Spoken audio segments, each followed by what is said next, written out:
Assalamualaikum warahmatullahi wabarakatuh. Dalam era moden kini, peradaban majmuk yang kita sedang nikmati ini adalah hasil daripada peradaban besar dunia yang telah memberi kesan kepada sejarah hitam putih alam Melayu. Peradaban ini perlu dilakukan selepas daripada pembinaan negara yang bercirikan satu wilayah, satu perlembagaan dan satu kemasyarakatan. Oleh itu, peradaban perlu menyusul melalui sistem politik dan pilihan raya demi menjamin proses pembinaan peradaban majmuk ini yang berteraskan nilai-nilai murni yang telah ditetapkan oleh agama Islam dan agama-agama lain juga. Kebaikannya perlulah kita ambil dan keburukannya perlulah kita jauhi dengan sebaiknya. Baik, seterusnya berkenaan dengan asal-usul bangsa Melayu. Asal-usul bangsa Melayu merupakan satu perkara yang sukar untuk ditetapkan. Walaupun terdapat pelbagai kajian untuk menjelaskan berkenaan dengan asal-usul bangsa Melayu, tetapi para sarjana masih belum mencapai kata sepakat berkenaan dengan isu ini, iaitu asal-usul bangsa Melayu. Baik, terdapat dua teori yang mengatakan tentang asal-usul bangsa Melayu. Pertama ialah bangsa Melayu berasal daripada Yunan, mengatakan teori Yunan lah. Yang kedua, bangsa Melayu berasal daripada Nusantara, teori Nusantara. Teori ini disokong oleh beberapa sarjana seperti Ash Galden, J.S. Kern, J.R. Foster dan juga Asma Haji Omar. Teori ini merupakan teori yang popular yang dikatakan diterima umum kerana apa? Terdapat dalam buku pengajian Malaysia mengatakan bangsa Melayu itu berasal daripada Yunan. Asal-usul kaum Cina di Malaysia. Orang Cina di Malaysia adalah orang Cina yang berhijrah ke Malaysia atau yang dilahirkan di Malaysia. Kebanyakan orang Cina adalah keturunan daripada selatan Cina yang tiba pada awal abad ke-19 hingga ke pertengahan abad ke-20. Orang Cina di Malaysia sebenarnya mempunyai keturunan yang berbeza dengan dialek yang berbeza antara satu sama lain. Kebanyakan Cina Malaysia adalah daripada keturunan Min, Ye, Hakka dan Teochew. Masing-masing mendominasi pekan-pekan dan bandar-bandar yang berbeza. Orang Cina di Kuala Lumpur kebanyakannya menggunakan dialek Kantonis, Hokkien di Georgetown dan Kuching, Hakka di Kota Kinabalu, Teochew di Johor Bahru. Perbezaan dialek antara klan-klan Cina ini menjadikan mereka sukar berkomunikasi. Maka, kini mereka menggunakan bahasa Mandarin yang dianggap sebagai working language. Assalamualaikum warahmatullahi wabarakatuh. Pada hari ini saya ingin menceritakan asal-usul orang India di Malaysia. Orang India ialah rakyat Malaysia yang berasal daripada negara India. Menurut sejarah menyatakan bahawa orang India datang semasa zaman penjajah British di Malaya. Namun sumber sejarah lain menyatakan bahawa orang India datang ke Malaysia semasa zaman keagungan dinasti Chola menurut kitab Ramayana. Menurut kitab Ramayana juga menyatakan bahawa kedatangan orang India melalui tiga cara, seperti cara perkahwinan, melalui pahambahan dan juga cara perdagangan.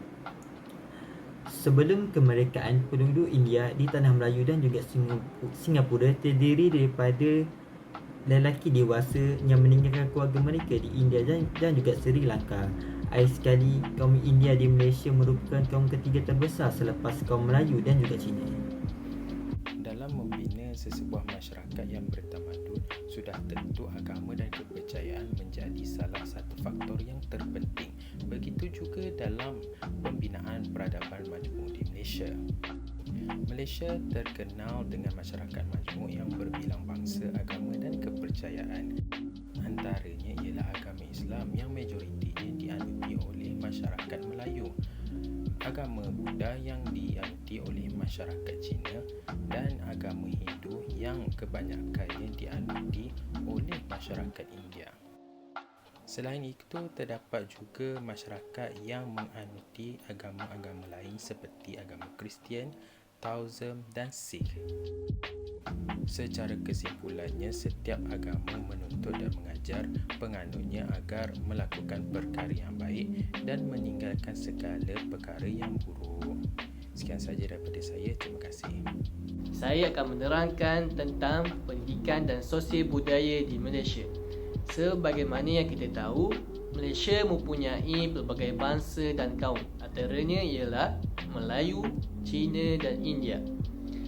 Konsep kepelbagaian sosial budaya di Malaysia amat penting dan perlu diterapkan di jiwa pelajar sejak mereka kecil lagi. Dalam bidang pendidikan, guru adalah ejen penting untuk memupuk kefahaman konsep kepelbagaian sosial budaya dan implikasinya terhadap diri, bangsa dan negara. Oleh itu, pelajar dapat mengamalkan perasaan hormat dan toleransi antara satu sama lain.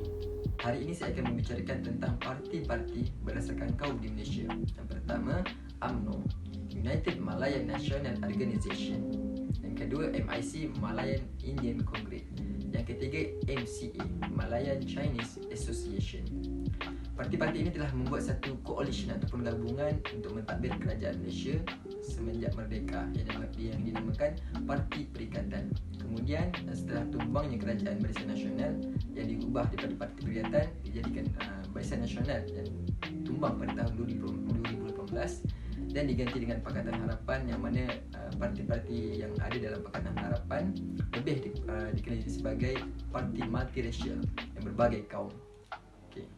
Secara kesimpulannya, kesinambungan kemasukan imigran di tanah Melayu meninggalkan banyak kesan kepada kita semua, sama ada kesan positif maupun kesan negatif.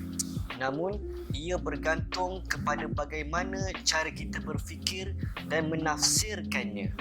Kedatangan dan kehadiran masyarakat ini di tanah Melayu telah mencorakkan perspektif dan membentuk budaya baru di negara ini, dan secara tidak langsungnya mempertingkatkan daya saing dalam bentuk ekonomi dan melahirkan dimensi baru dalam struktur politik rakyat dan sebagainya. Sekian, terima kasih.